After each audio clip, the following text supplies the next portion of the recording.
What is up, guys? Welcome back to the Creatively Driven Podcast. My name is Josh McKenzie, and in this podcast, we talk about anything that inspires us or motivates us to do creative things, be that through art, music, photography, video. The world is your oyster when it comes to creative outlets, I feel. And today we're going to touch on one of my newfound loves, which is drone photography and videography.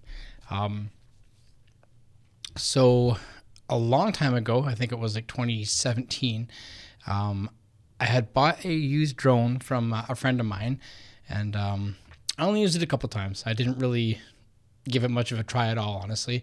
I think I gave it a flight or two, and I saw it, like the footage back, and I wasn't super impressed with it. And I mean, I never proceeded to try and improve upon it. Honestly, I don't recall what I was dabbled into. I think I was just kind of getting into video itself. And maybe that was also the thing where I didn't fully understand how it worked then. So I didn't give it the attention it deserved. So I ended up getting rid of that. And it wasn't until recently, I think I picked one up a couple months ago. And so I've just tried to kind of elevate my presence and, give myself a little better chances to do some bigger, better things, working with companies and just trying to branch out with more. I'm kind of veering more towards like automotive and industrial and, I guess manufacturers. And I'm trying to really branch out and add value to what they already have. I mean, they obviously have some cool, automotive things or machinery. And I just want to try and bring some more unique visuals and storytelling to their table. So I ended up getting a DJI Air 3S. So it's kind of their mid-tier drone. I had looked at the smaller ones, and they are under 249 grams. So if they're under 249 grams, you don't need to register them. But if you add like anything on it, if you really want to get down to the nitty gritty, like if you add a filter onto the end of it, it's going to go past that. So I'm just trying to be like as professional about things as possible because I am looking at it from a business owner's perspective. And again, it being the middle tier one, it's going to be better in a little windier situations as well, more stable. So I looked at a couple of the things, and honestly, this thing just ticks all the boxes.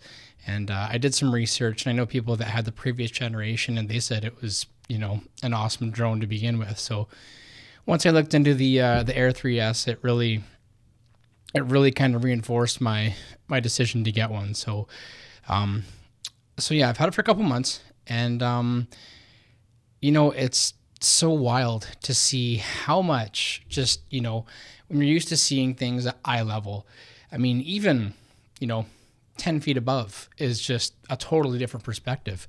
And it's not something that you would normally see. And to just have that much more dimension to things and have that stand out that much more than what you're used to seeing.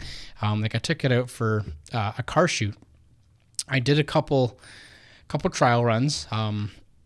Somebody was driving my truck and I was in the passenger seat, and I wanted to try some photos because out on the track, like I really enjoy panning shots. So I wanted to see what that was like, and then also doing like rollers, which is your speed is kind of matching the same as the other vehicle speed, and you do from vehicle to vehicle shot. And it turned out pretty good. I didn't quite have the right settings. I was still a little bit too fast on the shutter speed, and I kind of froze it a little bit, but there was still some movement. And to me, when you get to those types of shots, I'm 100% motion needs to be conveyed. Like if your, shutter speed is too high, it's going to be parked, and that's not what's happening. They're actually moving. So you really want to convey that motion. So I tried that a couple times, and I really, learned right away. I think there was the aspect of flying, which in itself is a whole other challenge. I mean, you've got this controller that the screen is right in front of you, and you've got a bunch of different things that you're not really used to doing. Then you add in your photography controls. And yeah, it's something to really grasp onto. But I walked away with some pretty unique things, and I tried some video with that as well. And that is generally easier in the sense that, you know, you set your shutter speed and your frame rate up, you set your exposure, and then, you know, generally go with that. But it was really cool. It was, like I said, it's a unique perspective. And that's, you know, not much higher off the ground. The max altitude on these is 120 meters or 119. So about almost 400 feet off the ground. And that's, it's pretty wild, honestly, because you see so much more. And, you know, just being able to look down, it really does bring another appreciation for photography to me. I really wish I could get it to the mountains. Of course, the provincial parks, you're not allowed drones in them. I think there are other places I could get that have like mountains in them, but the biggest thing to take away with drones is you really need to, and again, this is coming from like a business owner's perspective and just somebody who's really respectful towards the rules and regulations. You're in airspace. You know, you've got birds. Birds don't give a shit about your drone. They'll run into it. They might think you're another bird. They don't really know, right? It's making sounds. It could confuse them. So, you know, I think making yourselves aware of what you need to do for regulations is a big thing. And I think that drones kind of catch a bad rap because, you know, some people are not smart with them. Some people are, you know, kind of careless and get reckless with them. And that is absolutely not what I'm doing with mine. I am really trying to use it for the better good of for myself and for other future, you know, possible clients.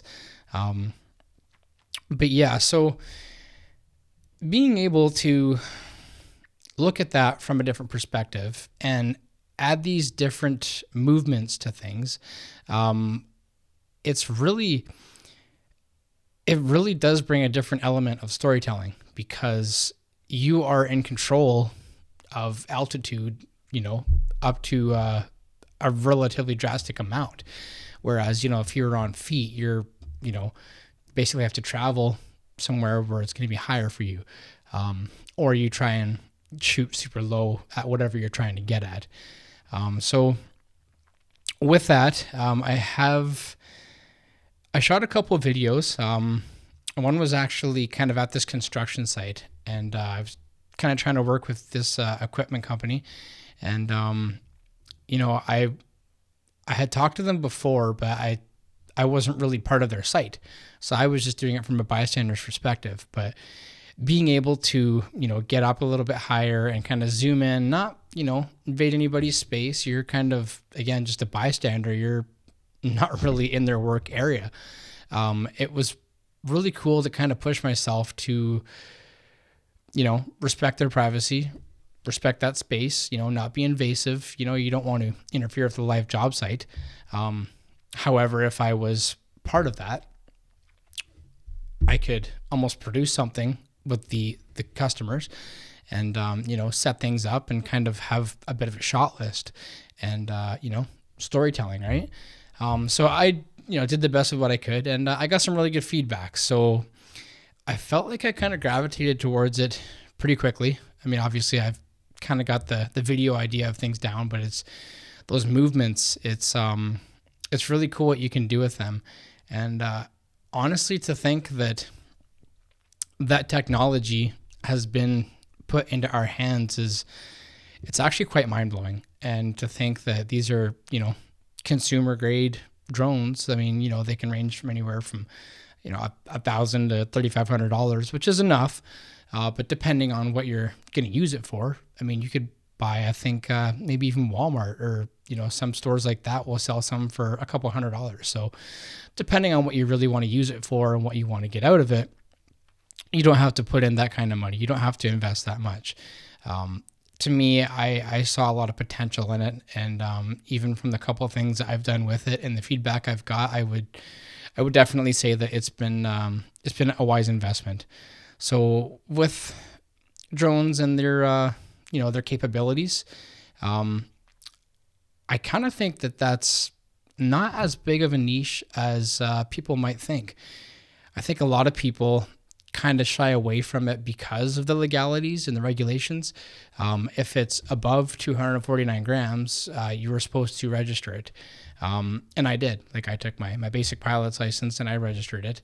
And as far as I know, like, kind of the big thing, at least now, I believe in November, regulations change a little bit more.